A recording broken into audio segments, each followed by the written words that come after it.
Est-ce que, mon capitaine, vous avez toujours parlé de la lutte contre la gabegie comme étant votre cheval de bataille, n'est-ce pas?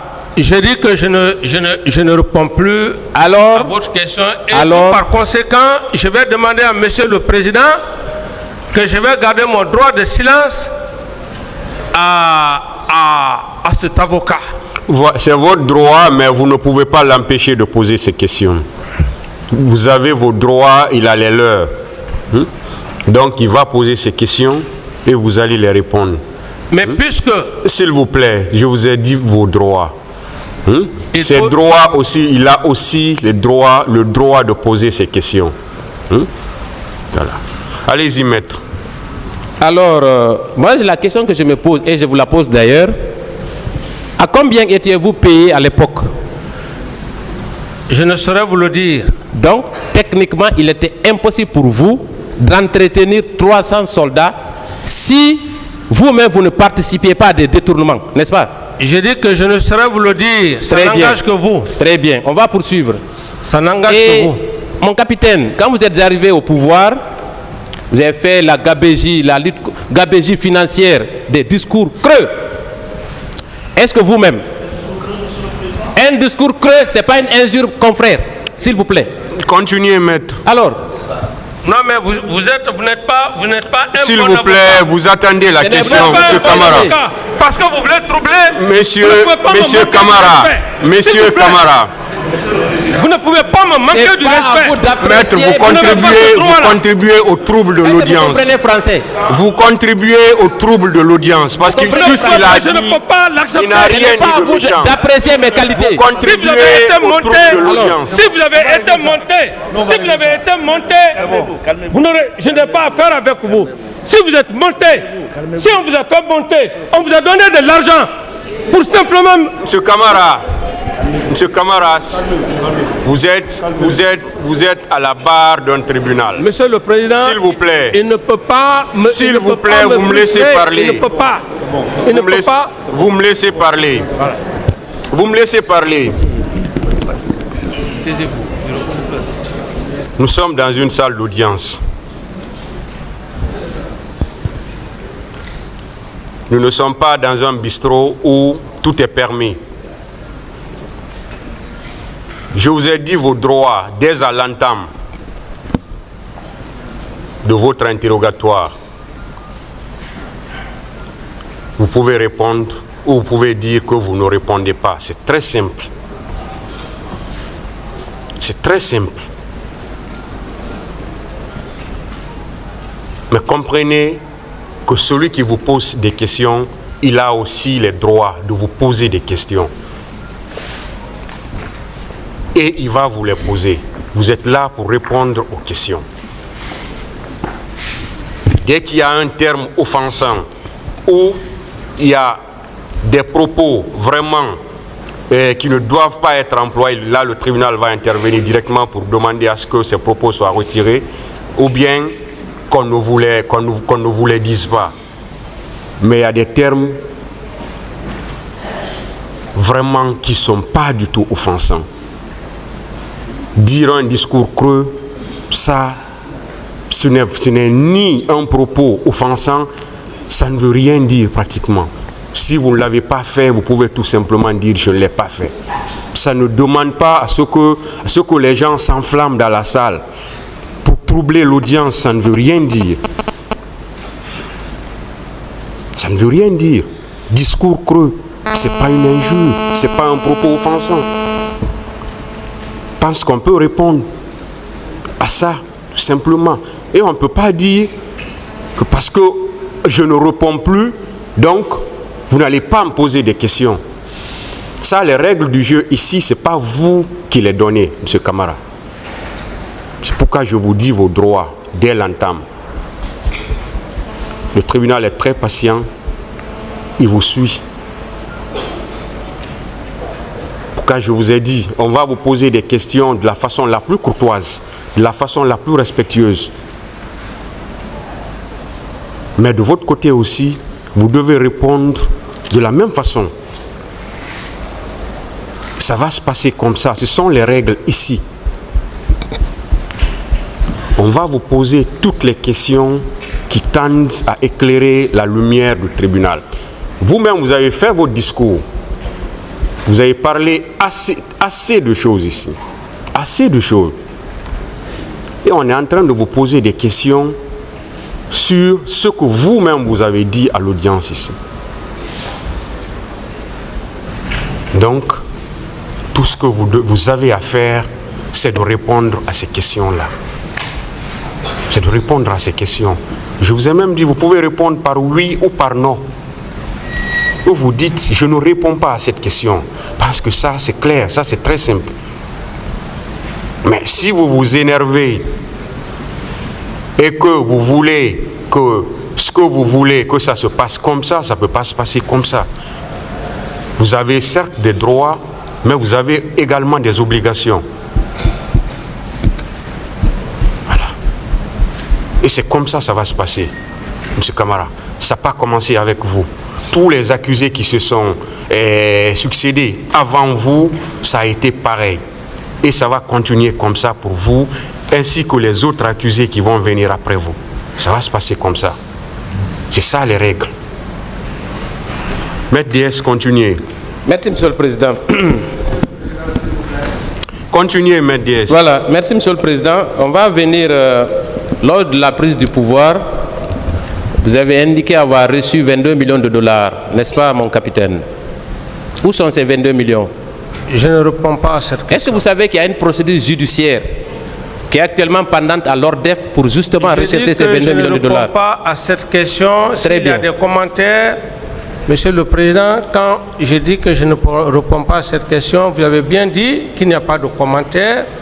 Et j'estime que j'ai aussi ce droit, Monsieur le Président. C'est pourquoi quand vous dites que vous ne répondez pas, restez là, s'il vous plaît. Quand vous dites que vous ne répondez pas, mais vous-même vous dites je ne réponds pas, mais vous continuez encore. Non, c'est parce que... S'il vous plaît, quand vous dites que vous ne répondez pas, attendez une autre question. Mais si vous-même vous dites je ne réponds pas, ou bien vous commencez d'abord par faire des commentaires, après vous dites je ne réponds pas. D'accord. Donc quand vous dites je ne réponds pas, attendez une autre question. Donc c'est pourquoi vous devez vous calmer. Voilà. Continuez, maître. Merci, Monsieur le Président. Encore une fois. Est-ce que vous savez que des poursuites sont engagées pour la recherche de ces 22 millions de dollars? Je n'en sais rien. Donc, vous et le général Konaté, il va falloir d'un moment à un autre vous expliquer sur ces faits. Je passe. Lors de votre premier interrogatoire à la barre, le jour-là, vous avez demandé le renvoi pour cause de maladie, vous avez déclaré ceci. Un officier d'état-major est fait pour la prison et la guerre. Est-ce que vous maintenez cette déclaration, mon capitaine? Je voulais juste dire le caractère d'un officier d'état-major. Un officier d'état-major, c'est un homme de caractère au sens le plus élevé de l'honneur et de la dignité.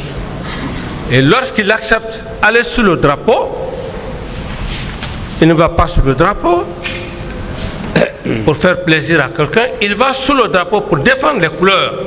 Donc par conséquent, il peut trouver la mort, il peut trouver, et si d'ailleurs il est pris prisonnier pendant la guerre, il est fait comme prisonnier, c'est dans ce sens-là qu'il faut comprendre qu'on n'est pas officier qui le veut. Voilà. Merci pour ces brillantes explications, mon capitaine. Mais est-ce que moi j'ai envie de vous dire que la prison est un déshonneur pour un officier d'état-major? Un officier d'état-major Question, maître. ne va en prison que quand il a commis des crimes. Et dans votre cas, vous êtes responsable de la mort de plus de 150 personnes. Raison pour laquelle vous êtes en prison, mon colonel. Est-ce que aujourd'hui on peut dire que vous êtes un homme d'honneur? Je suis un homme d'honneur pour la simple raison qu'il y a plus de 10 ans, j'ai toujours demandé qu'il y ait justice. C'est ce qui fait la différence d'un officier d'honneur. Le tribunal, le tribunal appréciera ainsi que le public. J'en ai terminé.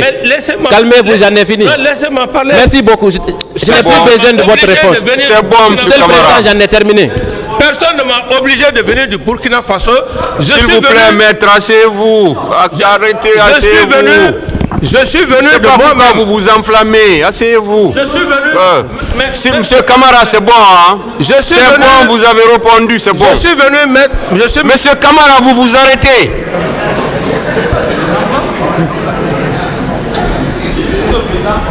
Si on vous dit de vous arrêter, vous vous arrêtez. Vous vous enflammez, maître.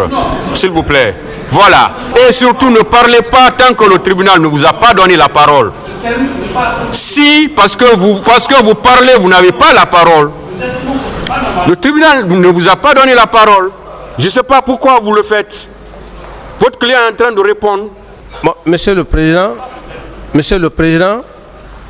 permettez-moi et je vais juste dire un petit mot. Je l'ai dit, j'ai dit que le simple fait de venir, c'est de cela qu'on appelle un officier d'honneur. Il ne fait pas sa responsabilité. Répondu à cette question. Donc, si maître... Vous avez répondu à la question, maître. Monsieur Camara, vous avez répondu à la question. Merci, Monsieur le Président. Nous, depuis le début de cette procédure jusqu'à maintenant, en tout cas par devant vous, nous estimons que vous menez bien les débats. Mais nous souhaiterions vous soumettre une demande.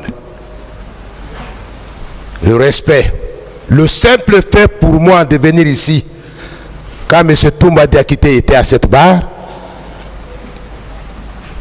le simple fait d'élever le ton a fallu des conseils de votre part vis-à-vis du respect dû au rang de l'accusé qui comparaît par devant votre tribunal.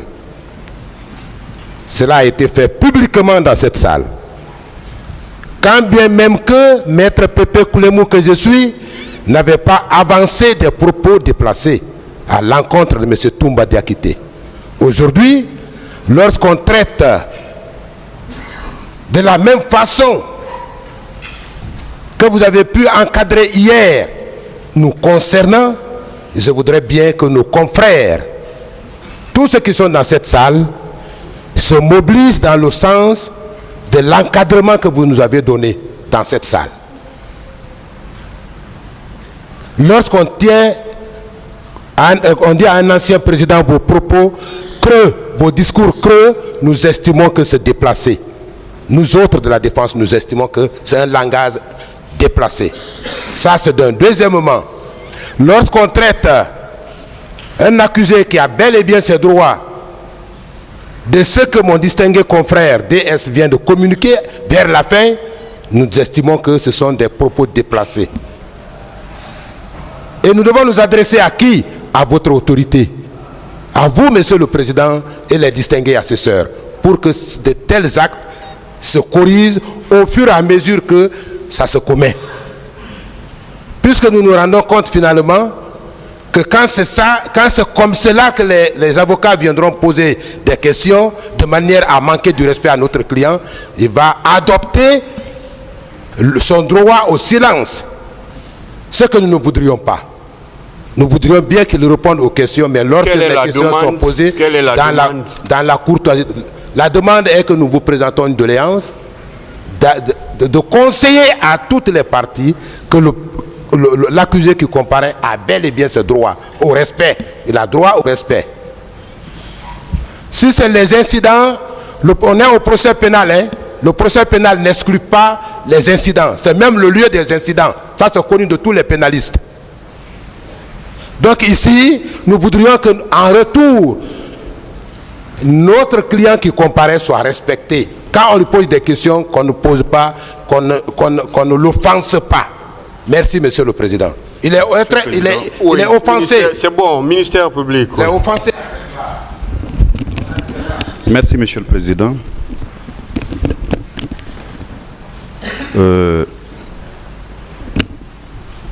Suite à ce que vient de dire Maître Pépé Koulemou,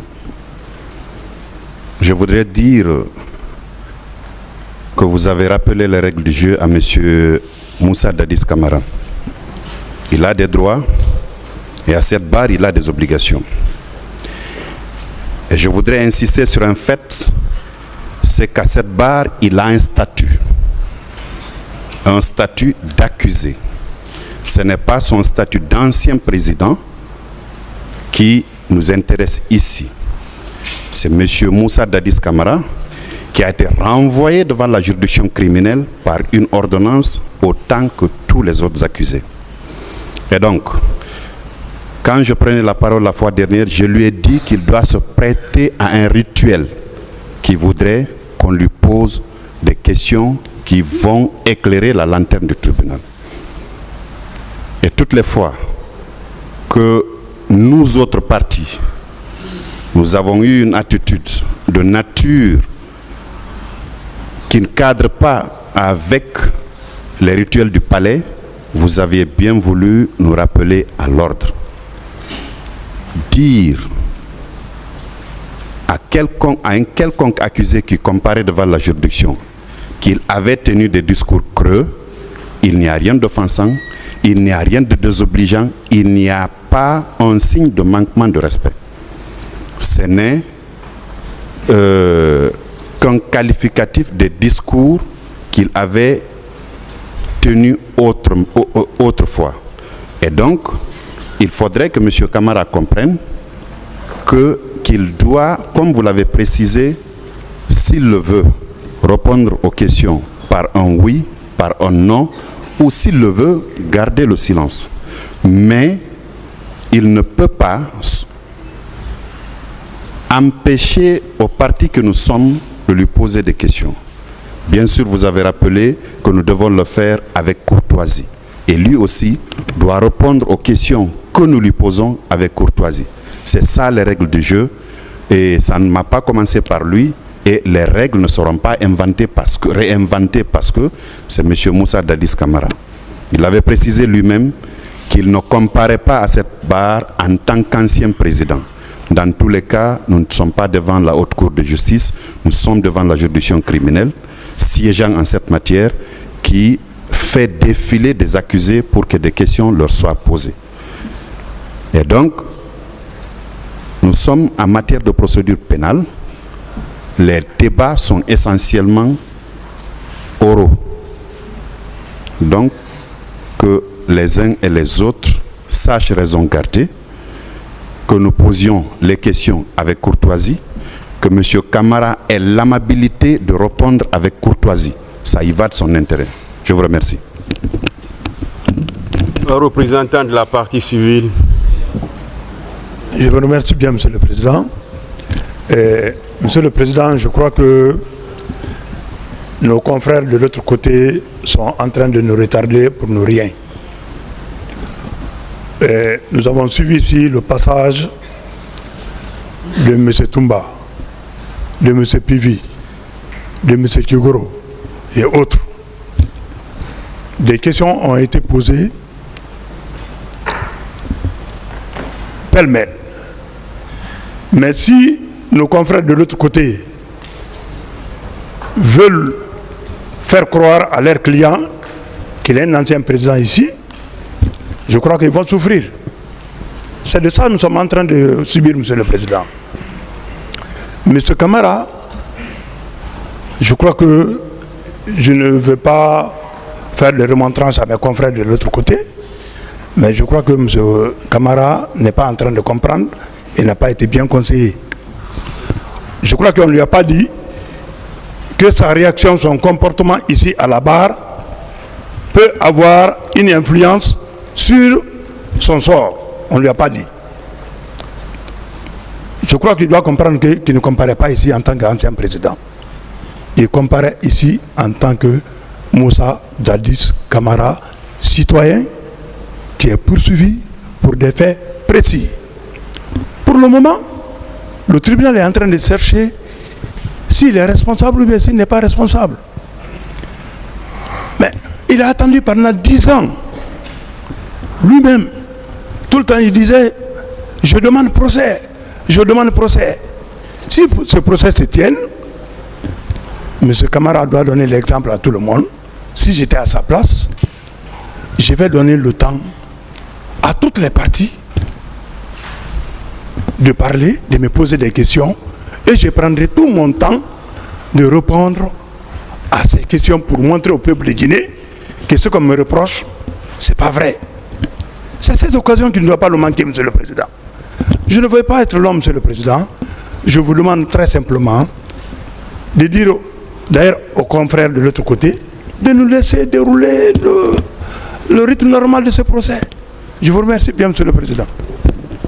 Monsieur le Président, nous sommes dans un prétoire.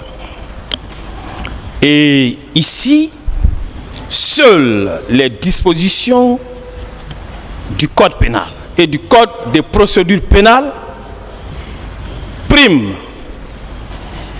L'article préliminaire de notre Code des procédures pénales est clair. L'équilibre entre les droits des parties doit être préservé à tout prix, Monsieur le Président. Ce qui revient à dire que dans ces procès, tous les accusés s'équivalent. Il n'y a ni super accusé, ni moindre accusé.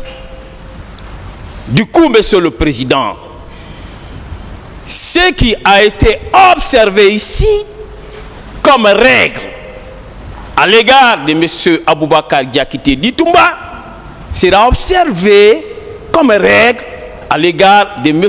Moussa Dadis Camara. Nous avions suivi ici des confrères qui ont eu à poser des questions sur une intonation guerrière. On a eu l'impression que ces confrères-là voudraient même en découdre avec M. Aboubakar Diakité Ditumba. Nous, étant soucieux, respectueux de ce qui a été décidé par le tribunal, nous sommes restés sereins.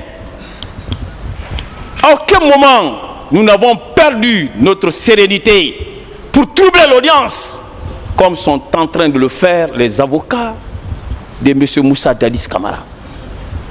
Monsieur le Président, nous devons avoir raison garder que dans ces prétoires, il n'y a pas deux personnes qui assurent la police de l'audience et la direction des débats. Il n'y a que vous, Monsieur le Président, et seulement vous. Et ce pouvoir, c'est le législateur qui vous l'a conféré. Donc, qu'on arrête de troubler l'audience. Il faut éviter de donner l'impression à M. Dadis qu'il est au-dessus des autres accusés. Il doit savoir, comme vous l'avez rappelé, dès l'entame, dès le début de son interrogatoire ici, qu'il a l'obligation de répondre à toutes les questions.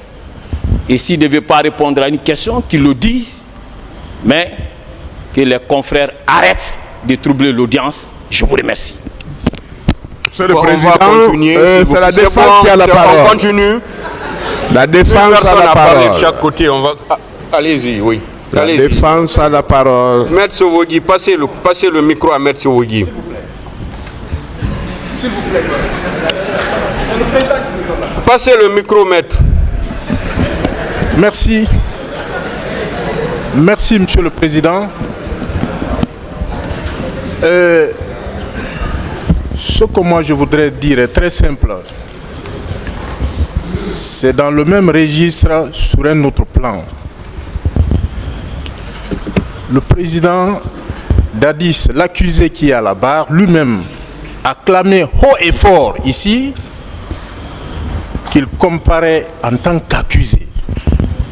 Il a réitéré plusieurs fois.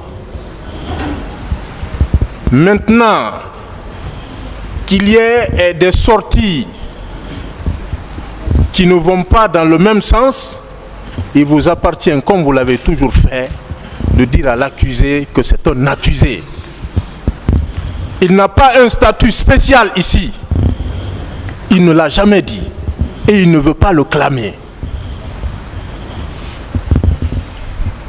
Chacun peut donner, comme vous l'avez dit encore, monsieur le procureur l'a dit, chacun peut qualifier comme il veut les propos de Maître DS. Parce que le problème est parti de là-bas. Mais quand on parle déjà d'honneur, je ne sais pas quelles sont les expressions employées par le législateur lui-même. Les questions d'honneur et de dignité. Est-ce que vous êtes un officier d'honneur? Moi, je crois que c'est déplacé, c'est péjoratif. C'est mon point de vue. Est-ce que c'est un discours creux? Moi, avocat, je ne tiendrai pas ce type de propos à l'égard d'un accusé. Je trouverai des mots pour le dire. Et peut-être que ça va donner le même sens, mais ça ne va pas le toucher.